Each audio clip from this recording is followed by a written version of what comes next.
an Unspoiled Network podcast. In this episode, we have got a girl whose body disappeared but then comes back for some reason. We have got a girl who is murdered potentially forever by the man that our main is working for. Don't love that. And just like more implications of things that I hadn't even thought of due to what this technology means. Welcome to Spoil Me.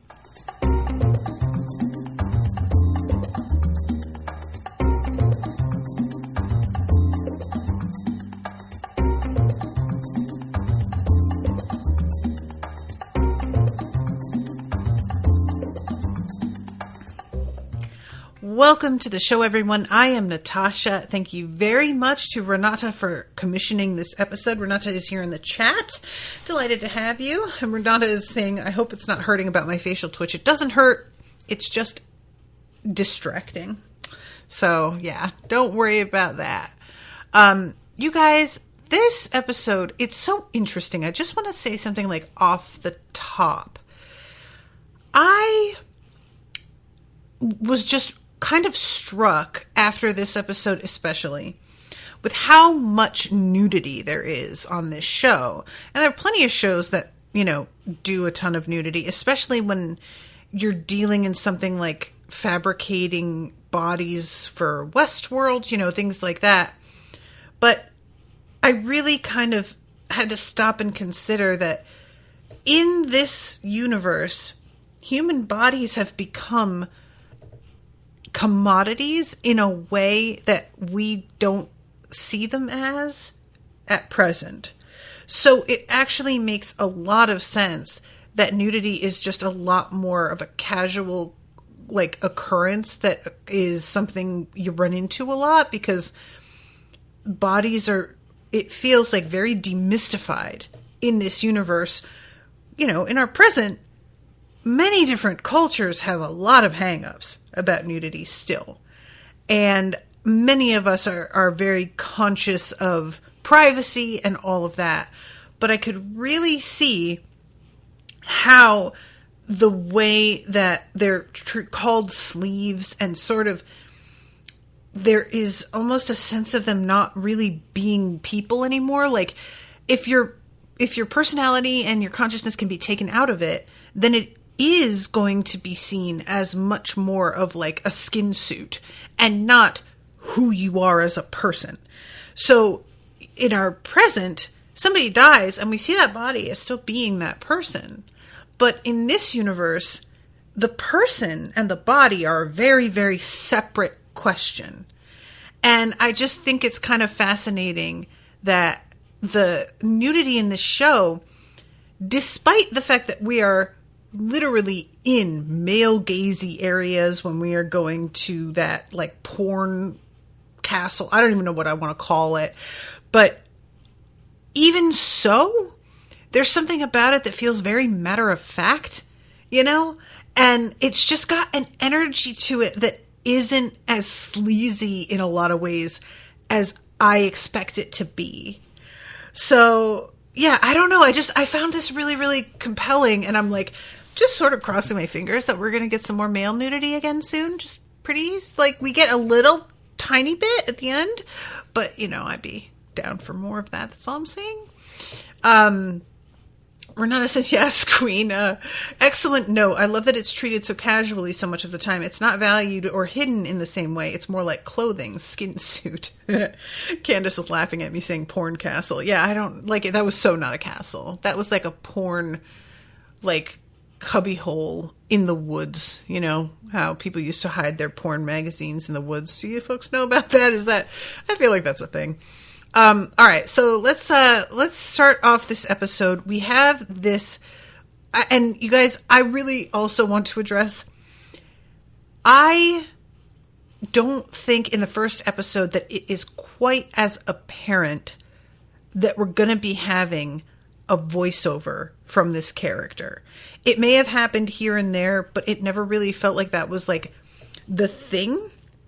And this episode has a lot more voiceover, which I am fine with. I think it's done quite well. I understand how a lot of people are not fans of voiceovers, and I can totally understand and respect that most of the time. But I do think that there are occasions when either the voiceover is done it's done in such a way, it's written in such a way that it actually adds to the scene, and also you need your actor to commit to doing the voiceover in a way that feels natural to thought, if that makes sense. And something that Owen often tells me is that in Blade Runner, the original apparently didn't have a voiceover, and then they demanded that Harrison Ford do one, and he didn't want to, but he had to. So he did it so poorly on purpose that they would not use it. And then they did use it, and he was disgusted. So, there's so much sort of Blade Runner adjacent imagery in this, that the fact that there's a voiceover, there's no way to not sort of connect those dots. I'm sure I'll be making more references to that. And also there's this overt noir thing that's happening that I find very fun. I could see it getting old. I'm perfectly okay with it for now. But yeah, so we start this episode off. I'm going to make sure that I have my subtitles on here, because the beginning is him talking about how our nature as people is to be violent, or at least not at peace. And that peace is a result of us struggling against our own natures. Which I have to agree with. I don't inherently agree with that human beings are fundamentally selfish, or that we thrive on violence. We are survivalists, we are going to try and defend ourselves. But I do think peace is us struggling against our own nature. I think that's true. And I don't even think that's necessarily a bad thing. It's sort of like the idea of reaching a state of enlightenment where you have finally begun to rise above your own ego and earthly desires, that you are beyond that. But recognizing that is something that takes multiple lifetimes, because it is not the natural state of humanity. So I think that seems correct. Peace is something that we have to work for actively. And that's what makes it valuable, right? I mean, if peace were simply a byproduct of just living the normal way we live, we wouldn't care about it so much. So I thought that was actually a little bit profound, and I feel like voiceovers try so hard, so often to be profound, and they just fail utterly, that I was pleasantly surprised this hit as well as it did. So we have this woman who just falls out of the air, and she is in this sort of robe, toga-like outfit that, I won't lie, I really thought this was, oh my God, what is Lauren's wife? What is her name, guys? Help me out. I'm not going to remember names here. It's going to be a little bit iffy for a while. But I thought this was her because she had been wearing that sort of silk slip dress, and she has the white blonde hair and very, very pale skin as well. And so for a moment I was like, is that who this is? And when we get a closer look at her face, I then was like, oh, okay, no, it's not. But she's got a similar face even. The face didn't immediately make me realize my mistake. And yeah, she is floating where this father and son are apparently fishing. And the son is trying to get her out of the water. And the father says, "What are you doing?" And the son says, "We can't just leave her here." And the father says, "Do you want us to get arrested? Just let her go. She isn't our problem." And the son does let go, clearly feeling like, this is not okay. I don't like it. And again, it's just really interesting considering how bodies are treated in this universe. That, do you want us to get arrested? In the present, if people were to find a body and try and help her, that would be seen as a natural impulse. But here, we're in a world where bodies are bought and sold, inanimate, as commerce, like, and sometimes probably stolen. And I could see that this might look a certain way and be very dangerous for them, actually. So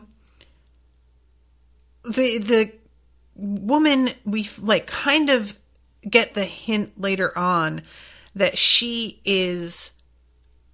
this happened a while back, that her body had been in the custody of the police for a while, and they have not released it because they lost her. And they're not trying to tell anybody that they lost her body because they don't really get what that means. But eventually she turns up, even though it seems almost like she was always there. The drawer she was in is labeled as empty, even though she's there. But it felt to me like the detective put her there. It was a confusing sequence, guys. I won't lie. I'm not entirely sure what happened there, and I'm not sure I'm supposed to know what happened there. So then we jump into this scene of all of these people who are splayed out, obviously casualties of some bombing, covered in ash. And let me tell you, it hits very, very hard in the year 2024 when we are seeing a lot of this sort of thing.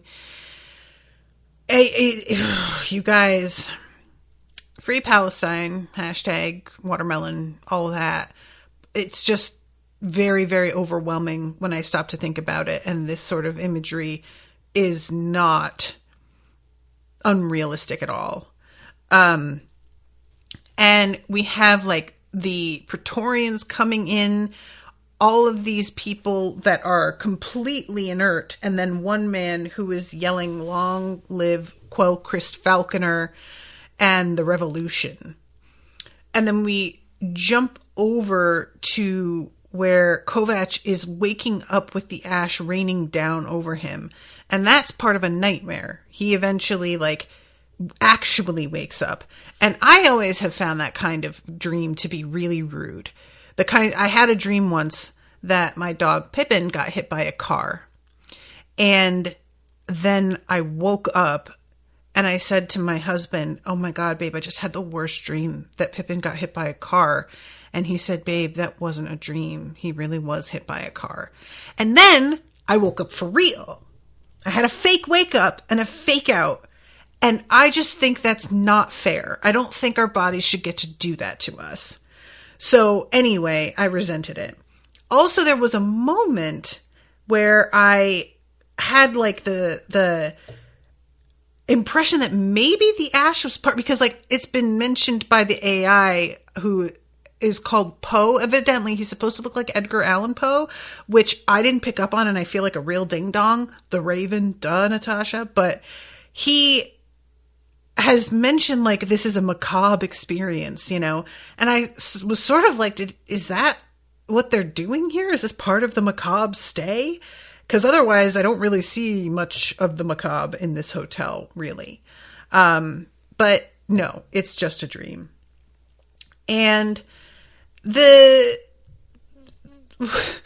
like when he actually fully wakes up, there is this sort of like flicker of light.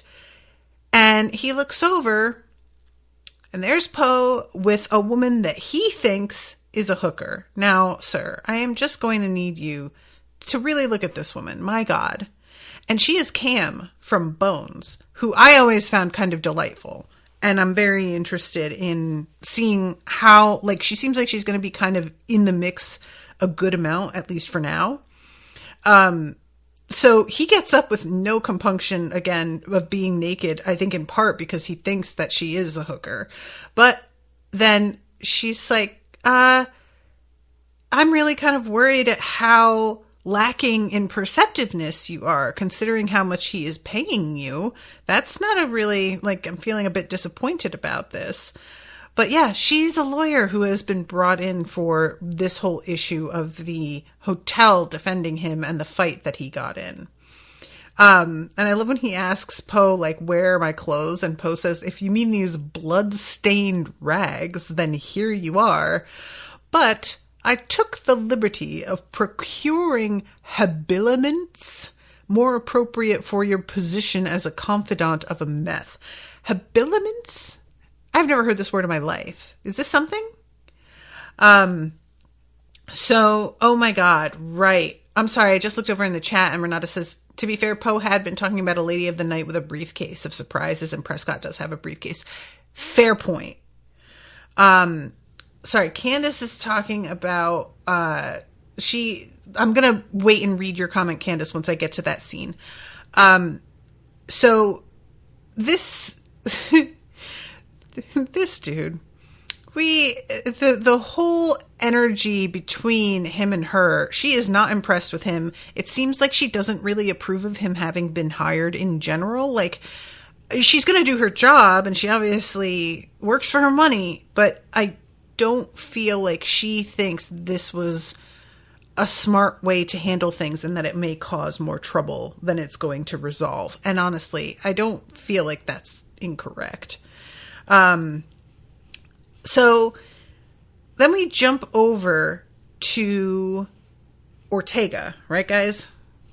Making sure I get these names right.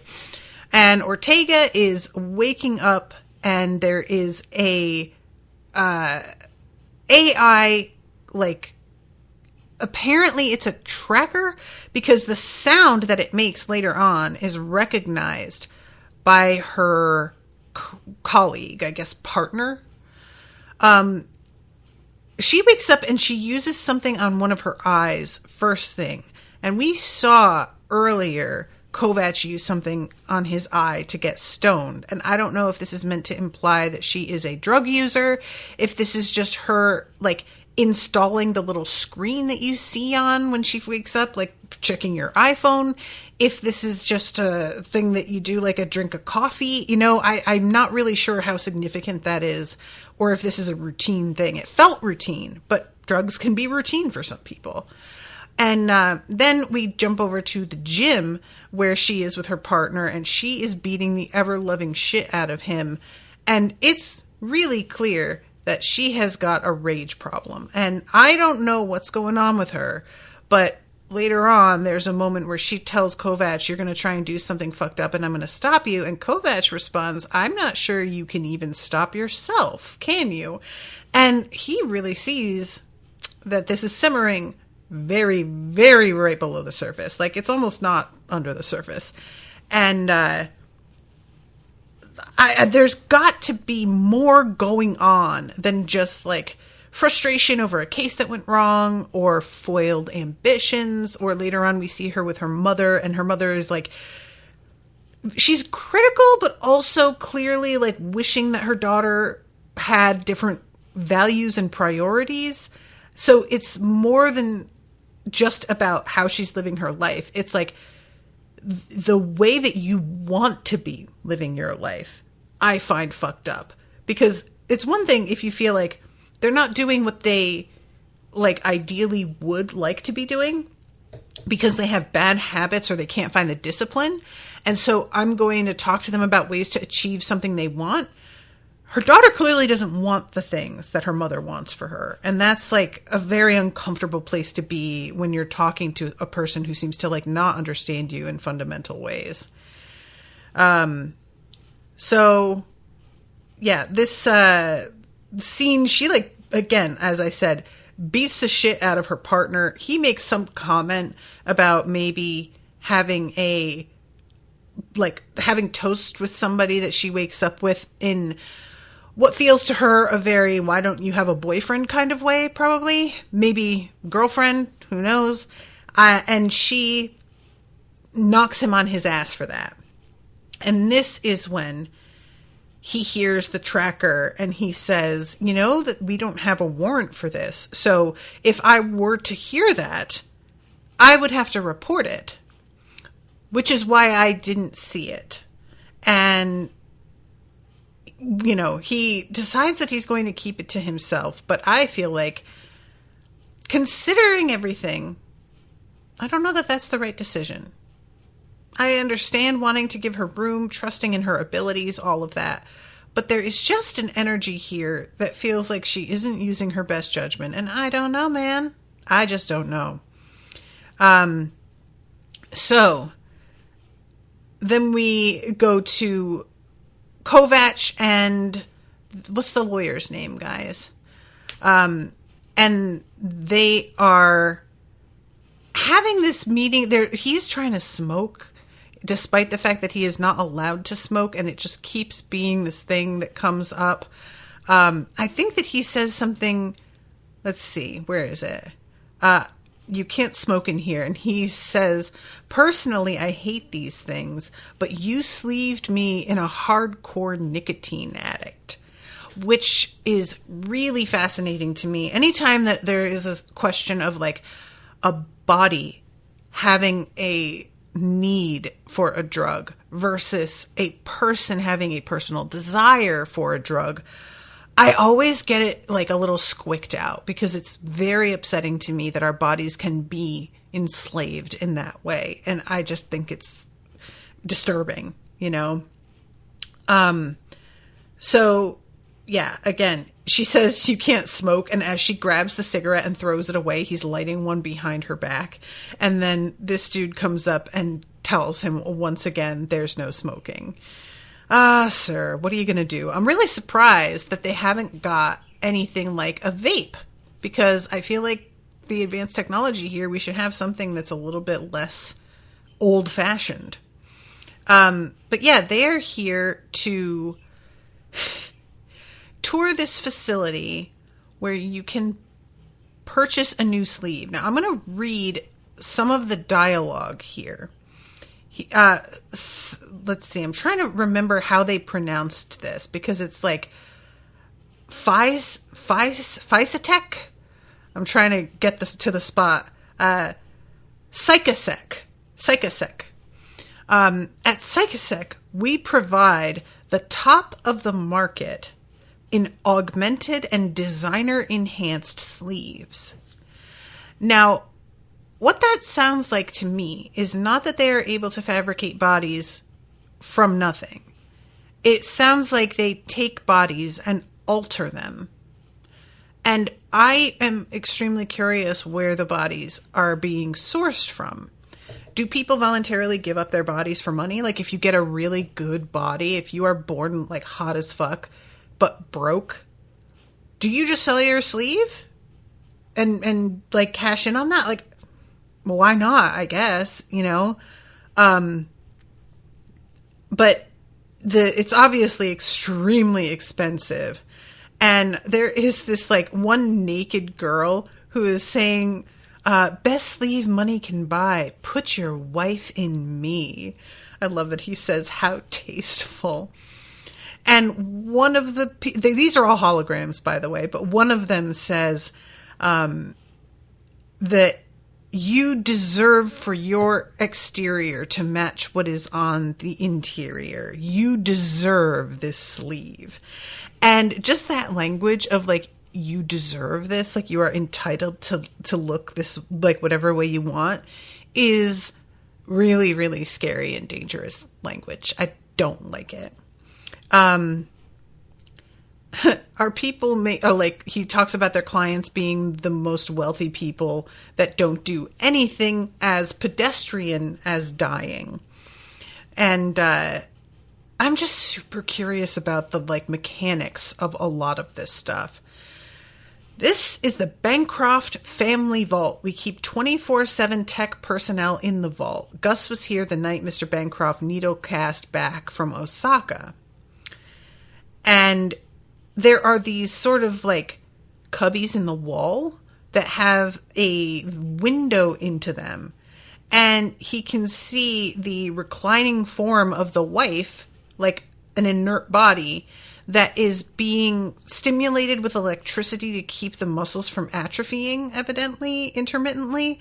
She opens her eyes, but she doesn't have anything going on behind them. And they say that there's no, like, the, what is it that he says? The minds are blanked and the stacks are empty. That's right. Clones' brains are blanked, stacks are emptied. So clones, okay, I see. I didn't even realize.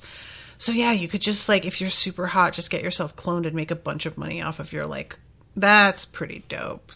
Pretty people get all the luck. And we get a look at immediately after he, what is it that they call it? Needling to the new body.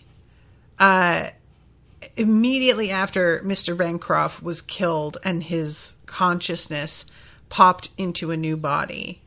And evidently, this is something that he does quite frequently due to business and traveling. So it's almost as good as like teleportation.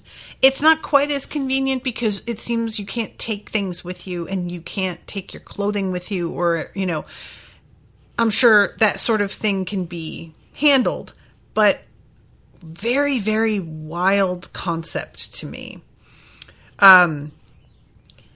So your needle cast, that's right, needle cast directly into the clones here in the building.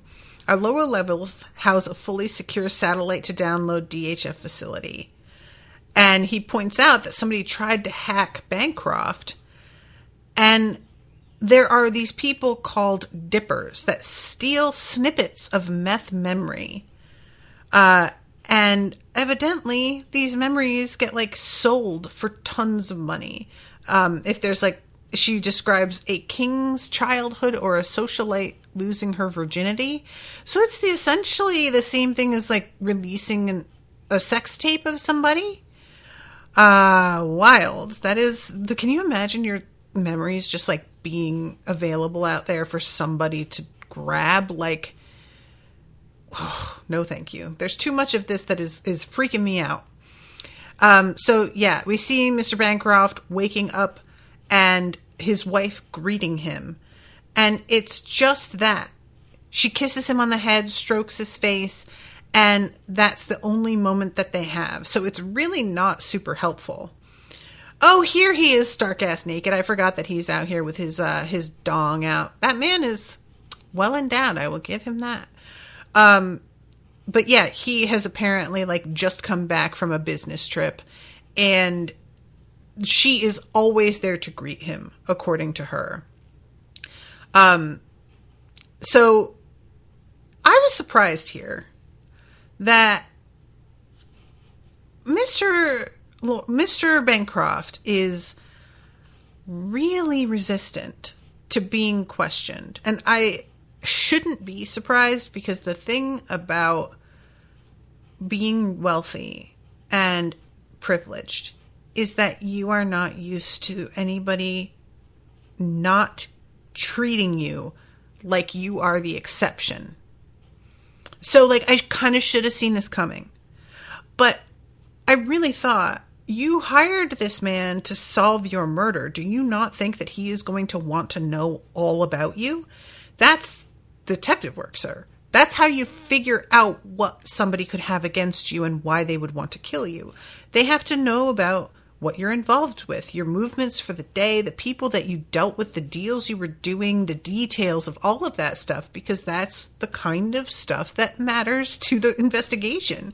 And he is just very hostile when Kovac is trying to push him to fill in some blanks. And eventually, Kovac is just like, this is how it's going to be. You're going to have a lot of things that you don't want to tell me, but guess what? And eventually he gets straight to the point by being like, you're acting like I am not respecting you. And honestly, you don't pay me to respect you. If you want me to respect you, you're going to have to do something worth being respected. As of right now, that's not what you're paying me for. So get over it.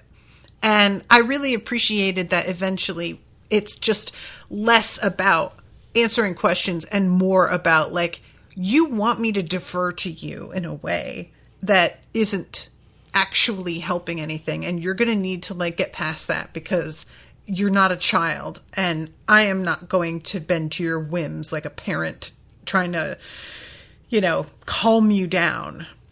And I love that as this, like, conversation is happening, he's getting dressed by somebody. He doesn't even dress himself. And when he is asked questions, other people keep stepping in and answering his questions for him.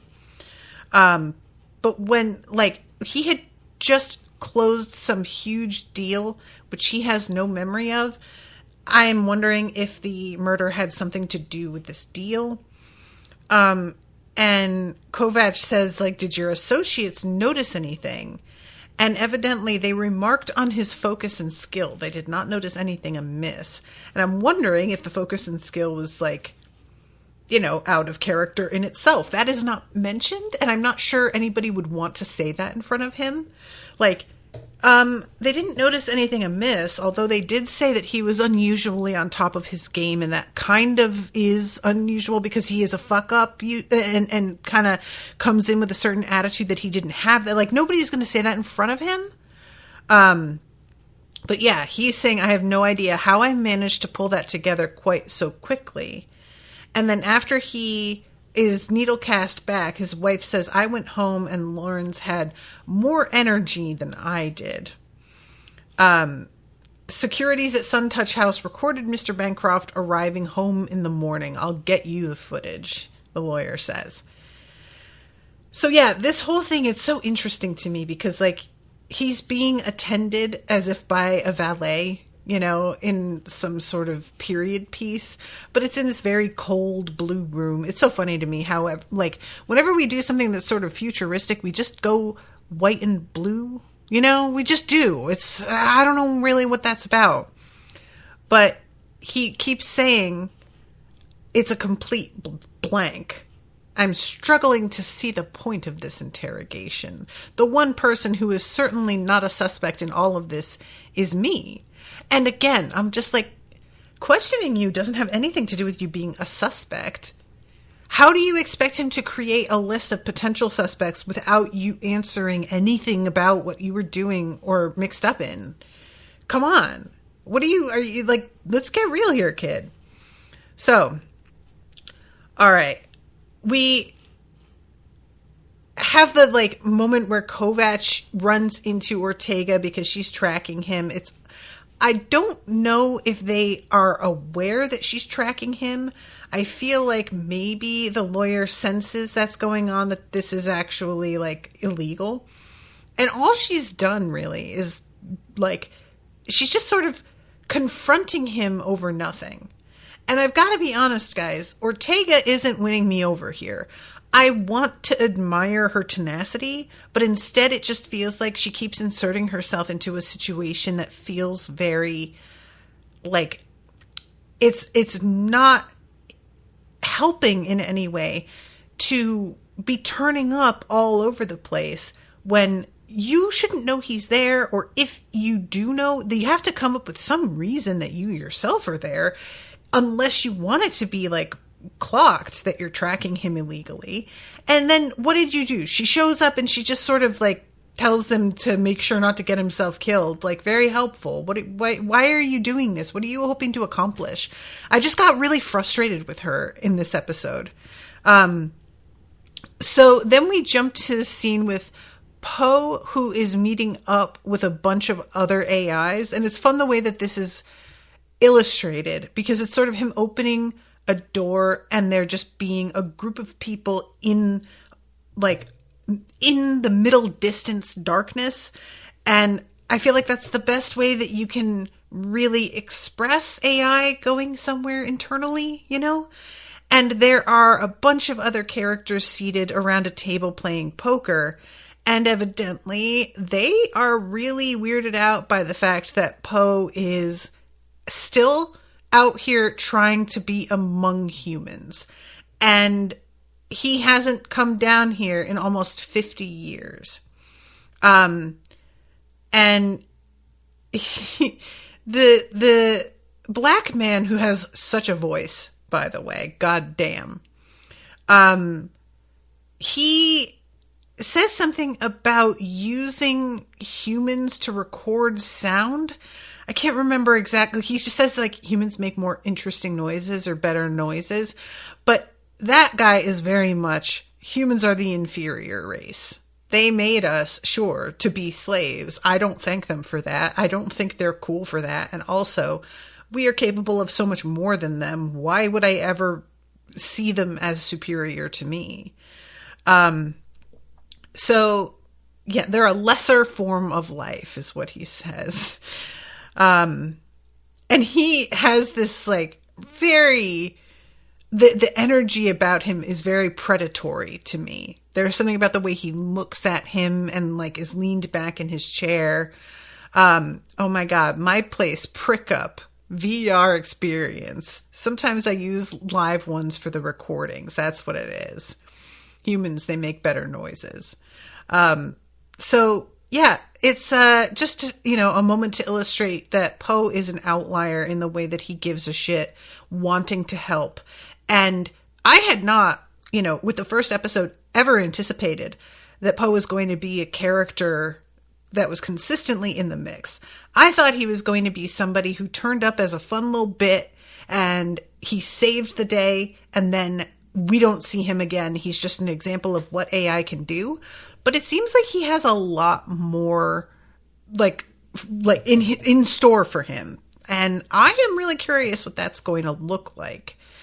So jump back to Ortega, and she apparently missed an important meeting, and due to this is going to have to deliver the bad news to a mother who is here to pick up her daughter's body, that she doesn't have it, that she can't have it yet. Not that she doesn't have it. They're not telling her it's gone. They're telling her, I'm sorry that you still can't collect the body. And it is a very difficult scene because the mother is saying that her daughter converted to this neo-Catholicism so recently. So when she died, they should be able to spin her back up, as they put it, and question her about who killed her. But because of her beliefs, that is not allowed. And she asks Ortega, do you know what that's like? And Ortega says, I have some idea. Yeah. Which this lady really treats as if that's bullshit, but I have to assume there's something there because Ortega is not this angry for nothing. And it seems there's like she's coping with something. And eventually she gets up and she goes over to this woman and comforts her because understandably this lady is like, what are you doing with her? Are you using her for parts? Like, what the fuck? And this suspicion is very reasonable in my opinion. So the AI Poe, he is over here trying to sort of get into the investigation with Kovac, who is very resistant to this. But Kovac is trying to narrow down the suspects from a group of, it seems, thousands of death threats that this man has gotten just this year. And so eventually he has to really pare things down. And he gets to this one guy who not only is making a more credible threat, it seems, that is like is similar to the way the man actually died, but also the man is brandishing a weapon with the serial number in clear view, which means he is very easy to track. So Kovac goes to this guy's place and he is living in squalor, is really the energy I want. Kovac knocks. The guy doesn't answer, so Kovac just breaks the door down. And when the guy comes out and is like, what the fuck? Kovac says, almost in like a shamefaced way, well, you didn't answer. And I could not help but laugh. He seemed truly to be like, well, I mean, what did you expect me to do, man? And at the same time realizing, like, I guess that was a little bit of a fucked up thing to do, and eventually leaves money to like repair the door. But yeah, he is talking to this guy about the threat, and he cites, I think, his wife and daughter, or no, his wife bailed. That's right. Is still alive, but his daughter sort of died. And eventually Kovac like gets this dude restrained and is sensing how this man doesn't want him to go to a particular area of this weird little apartment. It's almost like it almost reminds me of like the utility room in a larger building. And Kovac finds this sort of like headband looking thing. The man is really screaming at him not to fucking do it, but he can't stop him.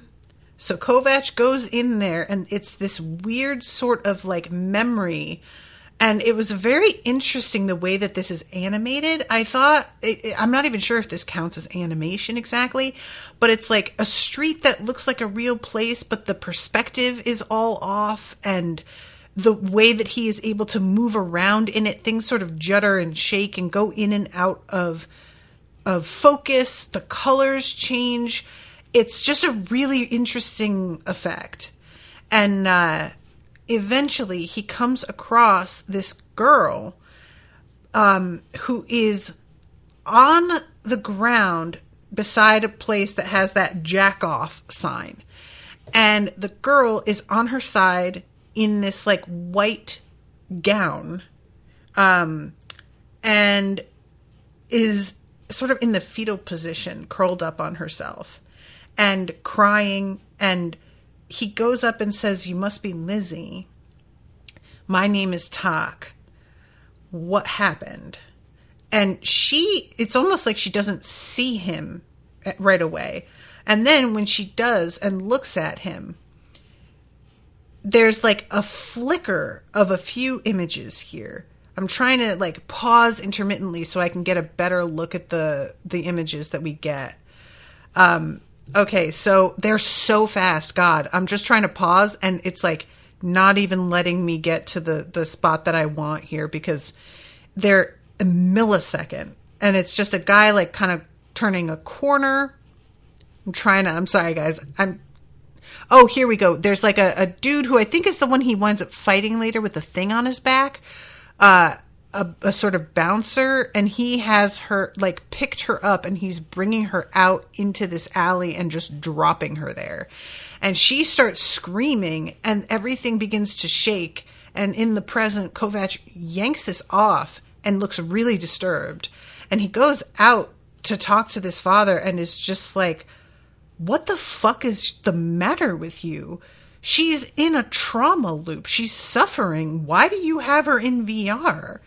And he says, it's the only way that I can see her. Her body was beaten to death, but her stack was untouched. It damaged her mind.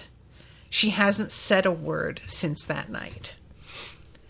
And he knows it was Bancroft, because his daughter told him she was seeing him. She said he needed her, that he was going to take care of her.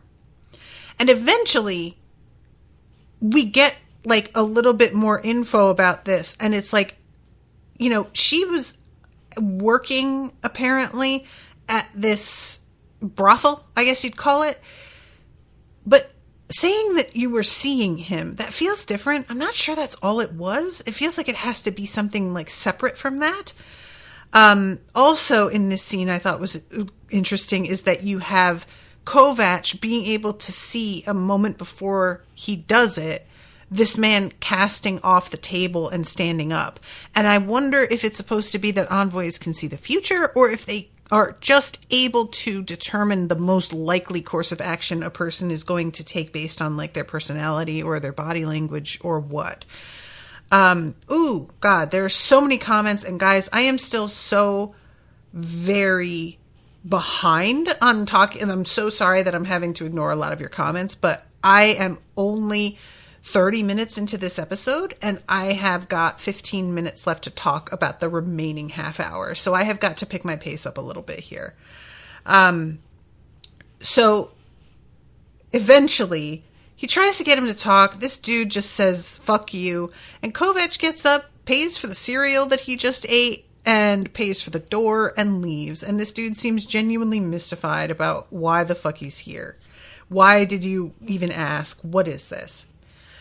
Then we have Kovac, who is going to what I'm sort of looking at as like the equivalent of the Twin Towers Memorial Building at Ground Zero. It's like a memorial set up for this particular battle that he was apparently in, and he knows going in that this is going to be something set up by the victors and it's going to fuck him up, but it seems he underestimates just how much.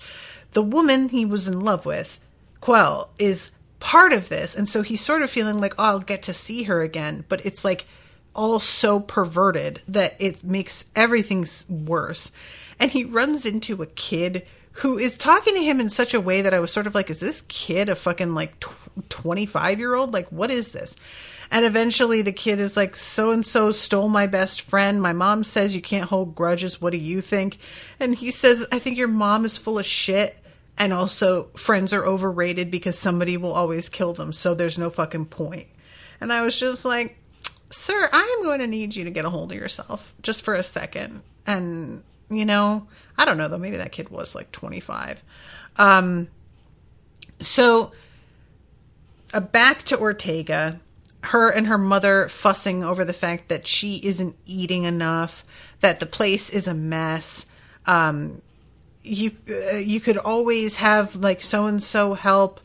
And there's also better apartments at this other spot that you should go check out. And she's refusing to do any of that. And how am I supposed to explain this to your brothers and sisters, everyone at church, to your father, God rest his soul, that you've renounced your religious coding? So I am not sure if it's supposed to be that she has simply decided that she isn't neo-Catholic, or if she is actually in a new body and that's part of it. But without your coding, you can be spun back up after your body dies, and it's wrong. So they talk about her father, or not, is it well, there's one guy who can't hear her confession, and that's Father Huerte, not her father. That is the Catholic father. But later on, we see her giving confession, and it's apparently to an empty booth because he won't hear her. And her mother, like, they're talking about her father, and she says, when Papa died and we couldn't ask him how it happened, didn't you wish? And her mother is like, it doesn't matter what I wish. I did what he wanted, and that is not to be brought back. And then she says to her mother, but if it were me, then what? And her mother is like, I would grieve profoundly. And then I would not bring you back up because I have to accept some things that are outside of my control, and that your soul would be at risk if I did that. And I am not going to take that risk. And, you know, just an interesting, like, I completely understand being reticent about this. It's a bizarre situation. So the target has entered Licktown. I didn't realize that's what they call this like brothel area, but that is hilarious. So we're just going to like kind of breeze over a lot of this weird like brothel setup. I'm trying to see what the title, the name of the place is just something like Jacket Off. Yeah, Jacket Off. And it is, there's like intermittently guys leaning up against a wall, just like peering through a window, I guess at real women, although they may be AI women. I don't know. And then there are individual rooms that you can get. It doesn't seem like you pick the girl. It seems like whoever's there is who's there. And he decides the way that he is going to approach this is by pretending that he is this girl's mother spun up into a different sleeve. And at first, this woman is just like, you are full of shit. And eventually he's manages to convince her. Lizzie was the girl's name. That's right. And he manages to really like manipulate her based on the fact that she clearly has not got a mother who is looking out for her, and emphasizing how much he cares about his little girl and that he would do anything and risk himself and yada yada, and finds out that Bancroft has a thing for hurting women, particularly strangling them. She is wearing this high, like thick choker necklace to hide the bruising around her neck. So when she says like he takes care of his girls, she touches her neck and he's like, hold on. He gets up, takes it off her, sees the bruising, and she says if he breaks it, he buys it. If he accidentally kills one of the girls, he buys her a new sleeve. I knew a girl once, he re-sleeved her 10 years younger and with a great set of tits, too. You guys, it never occurred to me the implications of being able to kill somebody without really killing them. And the idea that, oh, well, he'll just re-sleeve you, but you just keep living with the trauma of having been murdered by this man. And how many times is he allowed? Like, that is so gross. Oh my God. That is so, like, there are so many horrific implications to this whole concept that I had not stopped to consider and are very disturbing. But yeah, eventually he says, you shouldn't let anyone hurt you. You're worth more than that. And she comes back with like a teary face and hugs him and says, my name's not Anemone, Mrs. Elliot. It's Alice, which I do think is funny because she was like behind a mirror. So it's a very Alice through the looking glass sort of joke in my opinion, but I don't know if that's on purpose. So yeah, this is the guy he's working for. Somebody who accidentally kills sex workers sometimes. And it's not a big deal. Wow. Like, ew. But he's still working for him, I guess. So he comes out of this place and Lizzie's father is out there. I'm not exactly sure why he is trying to like what it is he thinks this dude is doing, because he knows Kovac is here to research his daughter and what's going on with her. But he has this gun trained on him and demands his weapon and says, like, you don't care about her. And Kovac says, I never said I did, which I did sort of think was funny. Like, he isn't even trying to pretend this is him being good-hearted or anything. I'm just trying to find out what happened to her. You left a few things out. They get interrupted by a man with a spinal implant thing. I don't even know what to call this. Kovac evidently recognizes it and is able to disable it. It has the red lights in it like Praetorians have in their helmets, so I have to assume it's something linked to that tech. But he says to Kovac, you shouldn't have come back, which I was really unsure what to make of that, because it felt like he had like recognized the sleeve Kovac is in from another time. And I don't recall if that's something that I'm meant to remember that he, or if it's a hint as to what's going on here. But yeah, they wind up in this this fight between the two of them that he takes this guy out. There's another dude who's over here beating on Lizzie's father. And Kovac is he handles both of these dudes. One of them, he gouges his eye out or starts to. And eventually Lizzie's dad is just standing there who the fuck are you? And I'm I don't feel like you need to even be asking that question, sir. You don't want to be involved with this man. Yeah, he disables the spine thing with just a hit with his knife from the side, but it's almost like it short circuits it or something. And I think maybe it just renders this guy almost paralyzed. He's still standing, but his arms don't move to defend himself when he's in the midst of this fight. And he tells Lizzie's dad, 250 years ago, I was on the other side. You might want to get out of the light, as this cop car descends to arrest him for organic damage. That's what she says. Just looking for reasons to arrest him. Understandably, just trying to find some reason to take him in. And she says that she isn't going to do the paperwork for this. She isn't even planning to charge him because, in her opinion, the men that he fucked up probably deserve to be fucked up. But he asks, why are you working for Bancroft? And he says, before I was an envoy, I worked for the Protectorate for a long time.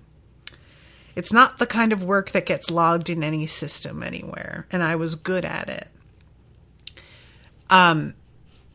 And she's, by the way, looking at him through the window of the cell. They're not in the same room together. And he says, you want to know why? Because I'm capable of almost anything. And she says, you don't think it's possible to come so far that you can't go back? And I felt very much like she was not asking him this question. She was asking for herself. He says, when I get there, I'll let you know. And this is when I'll be there to stop you. And he replies, somehow, Ortega, I don't think, I get the feeling you can't even stop yourself. She doesn't really argue. She just looks at him I guess you saw that. So he gets released. The lawyer is there. Very much, this was police harassment kind of thing. And he has been sprung from this with money, it seems like. We get another flashback to the body landing in the water, this girl that had fallen from some great height in this white gown. And there was a moment where I sort of wondered if this was another Bancroft thing, but she doesn't have marks around her neck. There's no discernible cause of death. It seems like she was dead when she hit the water. So I'm not entirely certain what to think here. But this is when Ortega goes into the morgue and she turns the lights off when she goes in and checks around to make sure that nobody is observing her. There is a slot that she opens that says empty on the outside, but when she pulls it free, that's where the girl's body is. And eventually the dude who works down here finds her and is just oh, that's weird. Where have you been? But I'm sort of wondering if she has just been here the whole time and it's meant to be that she was in a spot where it was said to be empty and they just don't even check because it says it's empty, which to me is the laziest thing I've ever heard. But also, when you're in a job like this, routine, and it why would it say empty if it's not empty? I suppose. So she goes over to her body and says, you should know your mother loves you. And later on, we see that she has a stack that I think is this woman's. And the impression I'm getting is that she's just ignoring this woman's religious beliefs.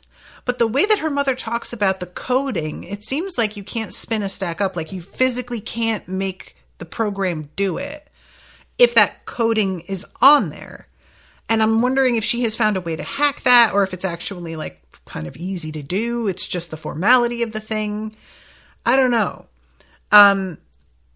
So then we have Kovac going back to the hotel, and Poe trying to be like, I'll be your right-hand man. I'll be the friend. He always gets killed, but that's no problem for me because I can't die.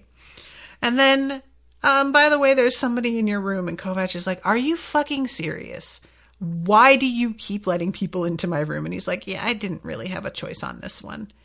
So Kovac gets off the elevator in the penthouse, and here is Mrs. Bancroft. And a bitch is determined to fuck this man.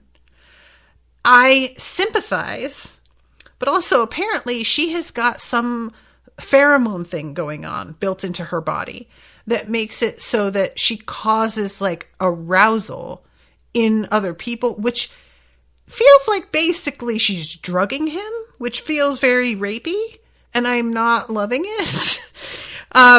However, he also is just so damn fine that I'm kind of relieved he's getting to fuck eventually, because he clearly wanted to yesterday, and everything just kept getting in the way of that.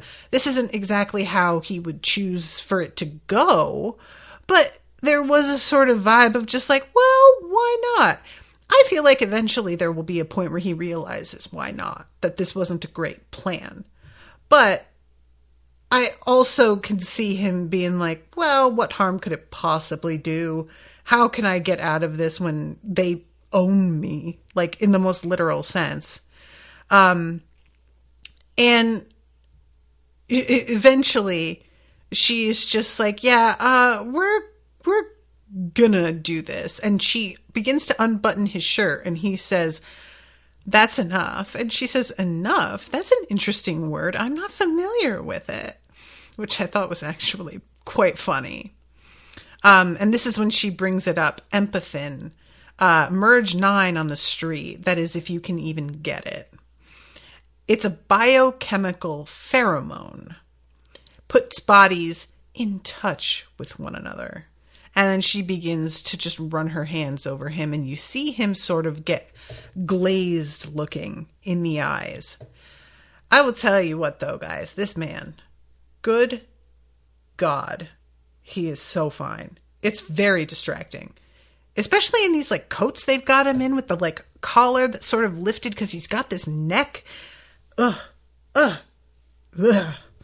It's just so distracting. But yeah, there's just a real like grossness to this scene that I did sort of appreciate, because it points out that it's not just wealthy men who are able to like use their wealth and power to coerce women. Women may like handle it a different way, but this is still very much like her crossing a line, and literally she says to him, don't fight it, which is, again, quite creepy, actually, you know? So eventually she kisses him, and there's like a sort of doubling of their images, like he's falling into this haze. And it was just, for me, like, again, like I said, it felt like a part of him was sort of like, all right, let's just go for it, as soon as he found her in his room. But she takes it beyond that in a way that is very, very like non-consenty, and she seems totally aware of that and doesn't seem to really care. So yeah, we get Ortega in the confessional, and it just jumps between her talking about being lustful, being violent, and then jumps back to him fucking this woman. And she says to him, everything you feel, I feel. And I wasn't really sure if that is supposed to be a result of the pheromone. Like, how can that possibly work? I don't know. So eventually the girl's body is back on the slab and he realizes like, oh, okay, yeah, this is her. Where the hell have you been? She has her like injuries. There's still like the dirt and everything on her that had been, and like I said, Ortega is holding her stack that she stole out of the body. And I don't know why it took Ortega this long to do it. Maybe she was just trying to get up the nerves to take the stack, because apparently this body's been missing for like a minute. And when she comes out of the confessional, it seems like there had been nobody in there. And there are a bunch of people, I think maybe just getting ready for a service, but they have like weird, it's in the future. So their prayer books or hymnals or whatever are not going to look like what I am expecting.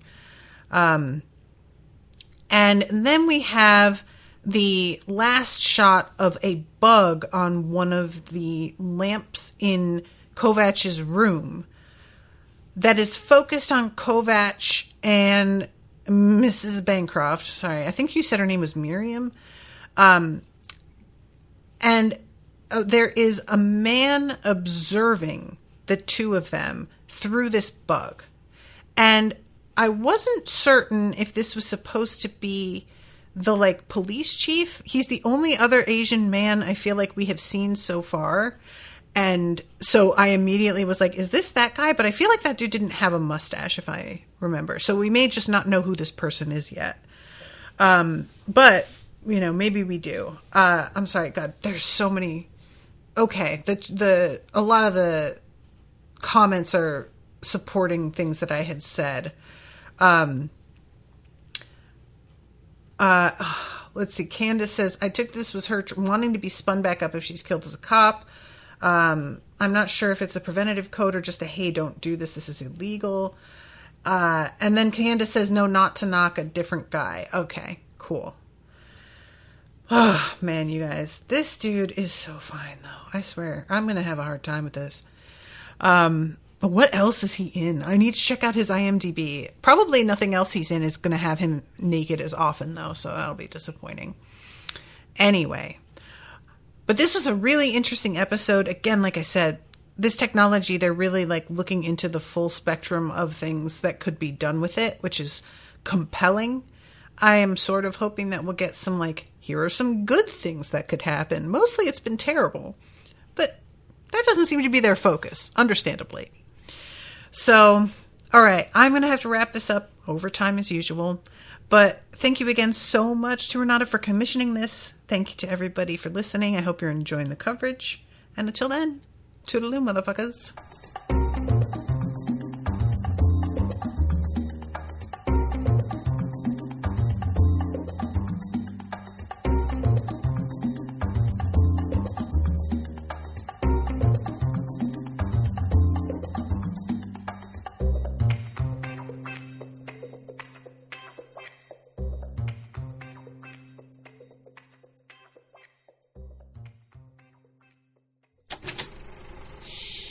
That was an Unspoiled Network podcast.